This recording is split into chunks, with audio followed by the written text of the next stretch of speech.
Olá, meus queridos amigos, sejam bem-vindos a um novo vídeo do nosso canal. Vocês já se inscreveram? Já deram like? Já atiçaram o sininho? Então vamos mais uma vez numa prosa sobre a nossa querida Jurema Sagrada. Jurema, minha Jurema, Jesus mandou lhe chamar.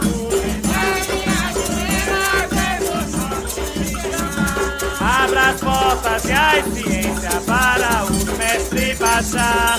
Abra as portas e a ciência. Bem, meus amigos, vamos lá. Dentro da Jurema Sagrada tem muitas histórias, né? Que os mestres aprontavam, contavam. E eu vou contar uma agora do meu pai carnal.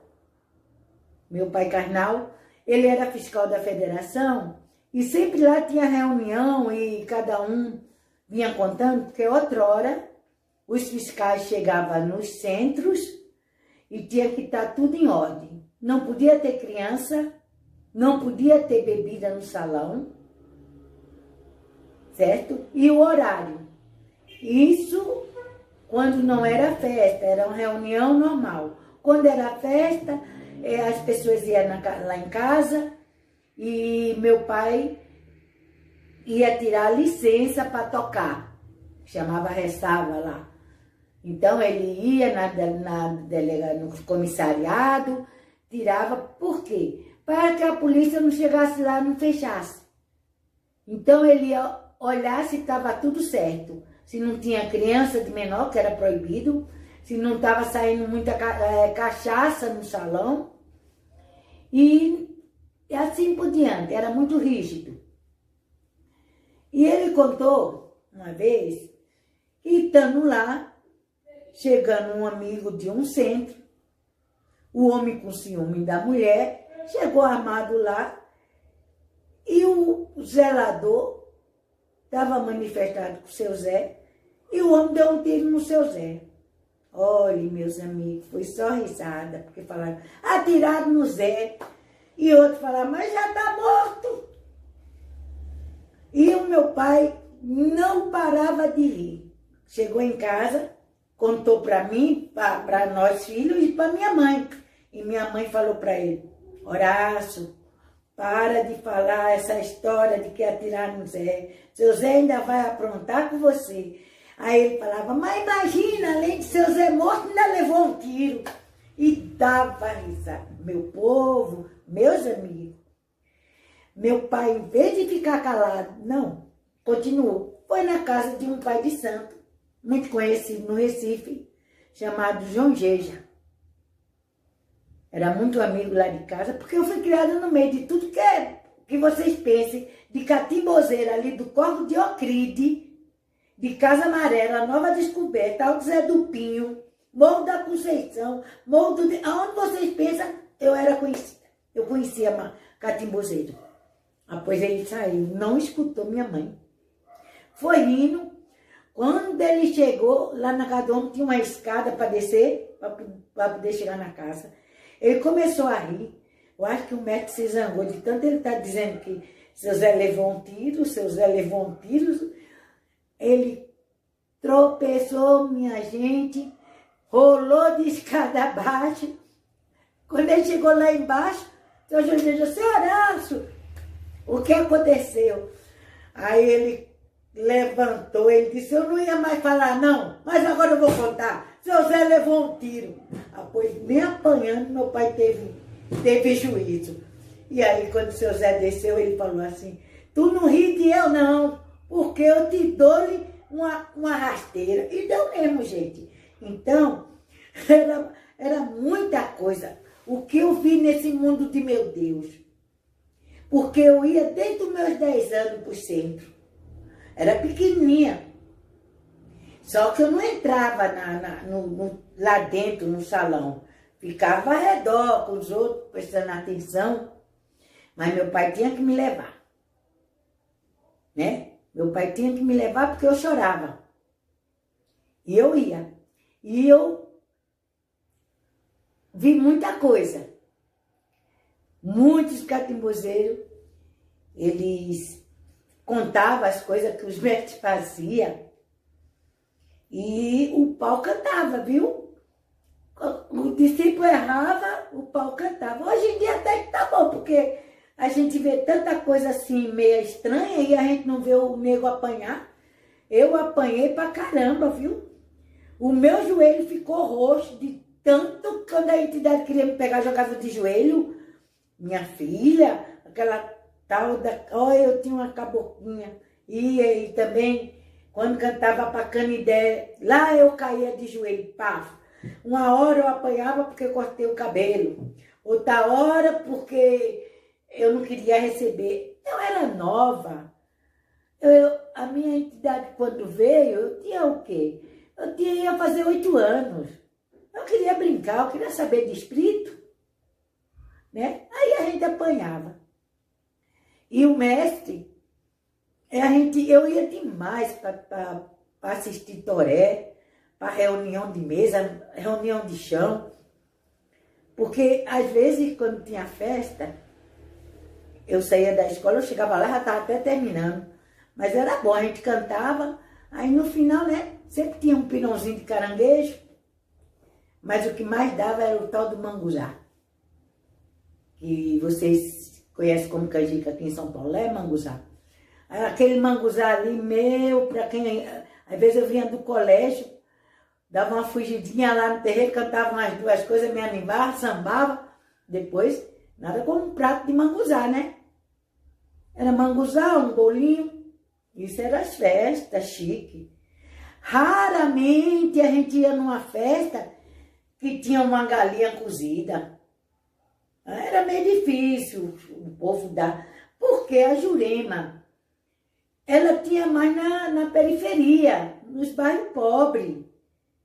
Era coisa da classe pobre, não era Agora, o Nagô, quando tocava por orixá, aí sim, a classe era maior. Mas a Jurema não. A Jurema era feita na sala.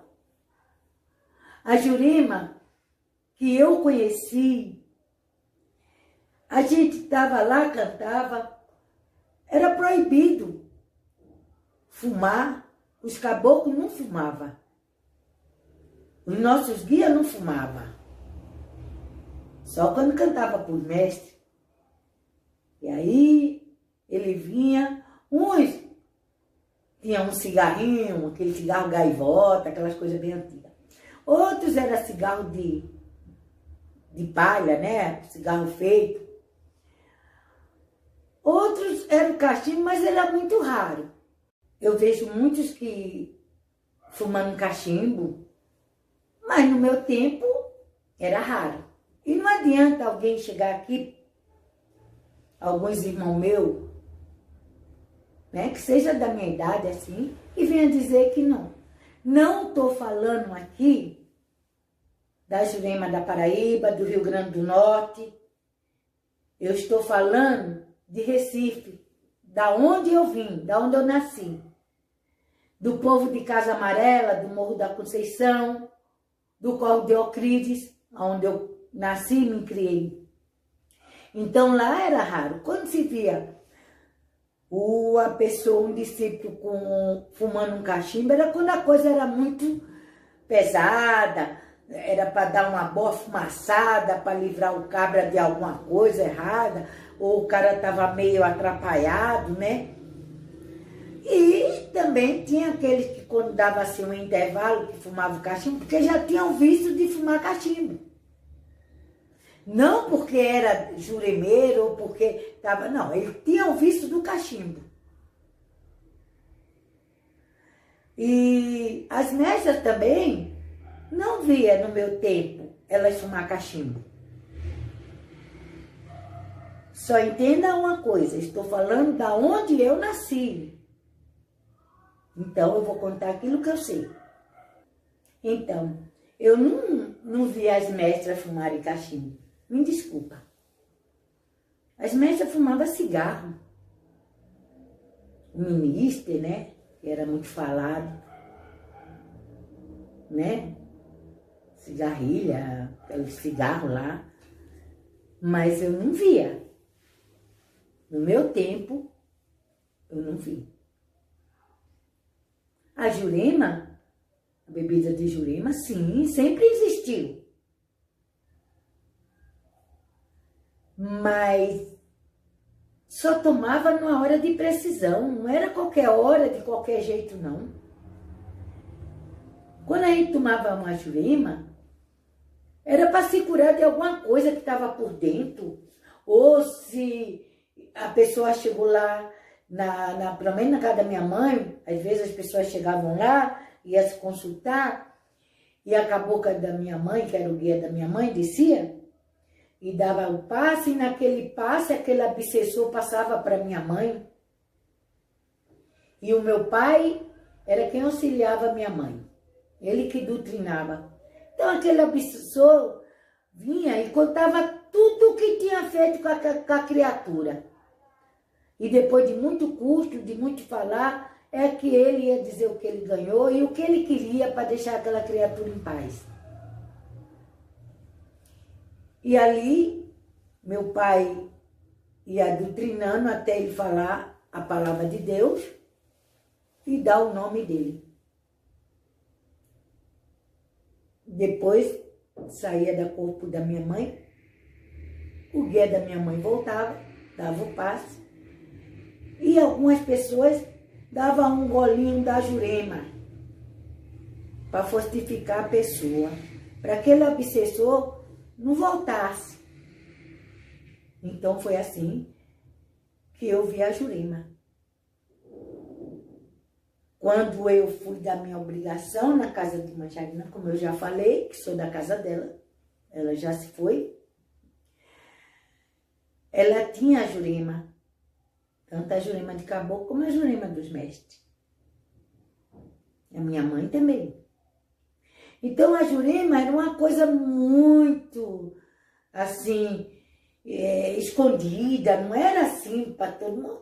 Porque primeiro todo mundo tinha a maior vergonha de falar que era catimbozeiro, porque a sociedade já criticava. Você falasse que gostava de mestre, de Jurema, você já falava logo, esse homem tem seu Zé.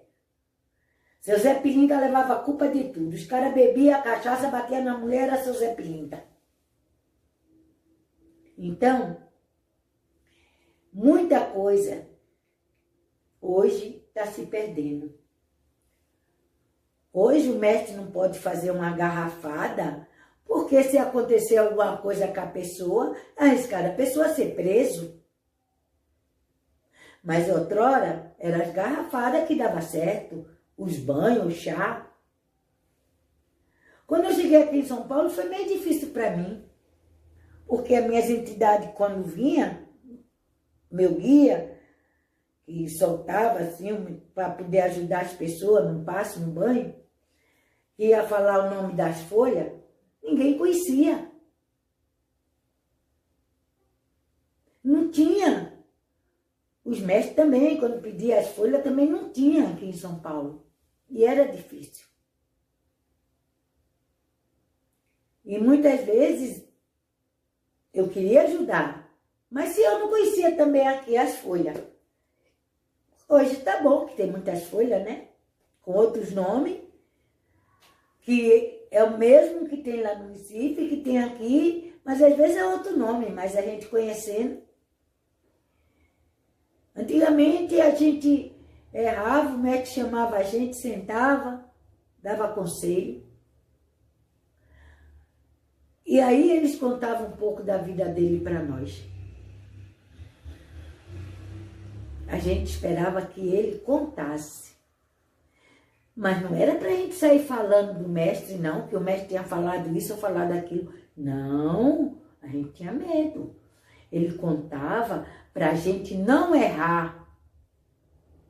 Aí ele contava uma passagem da vida dele. Todos os mestres, eles têm um apelido, um vulgo.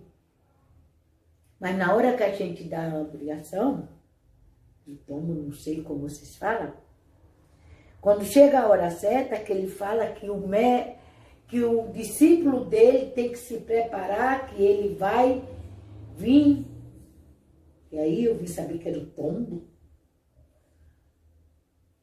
E aí ele passeia com nós, nos encanta, mostra pra gente a ciência e fala o nome dele de batismo quando ele era vivo, fala onde foi enterrado, fala alguma coisa que é útil pra gente. E aí, quando nós acordamos, nossa madrinha ou nosso padrinho fala para nós, escreve, nunca mais nós toca nesse assunto. Numa ocasião muito assim desesperadora da gente, a gente vai lá e chama pelo nome dele verdadeiro. Mas é raro, né? Então você vê que as coisas antigamente eram mais difíceis, mas era ensinado boca a boca. Não tinha muita teoria, porque a maioria era analfabeto. A gente teve que aprender na pele, ó, apanhando.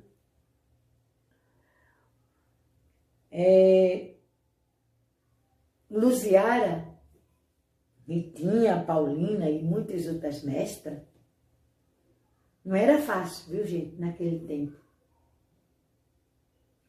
Não era fácil. Minha mãe também tinha Luziara e sofreu muito com meu pai, porque ele não aceitava muito a Luziara no corpo da minha mãe, porque o povo falava que a Luziara era uma puta. E ele dizia que não queria puta no corpo das mulheres deles. Olha a ignorância. Mas eu estou feliz, porque hoje eu vejo a Jurema sendo reconhecida. Não importa se o de fulano é de um jeito, Betânia é do outro, mas nós estamos sendo reconhecidos. E isso me traz muita alegria. Eu não me arrependo de ter uma vida inteira louvando a minha Jurema. Eu me orgulho. E se eu tivesse que nascer de novo, eu nasceria novamente uma juremeira. Boa noite, meus amigos. Obrigada.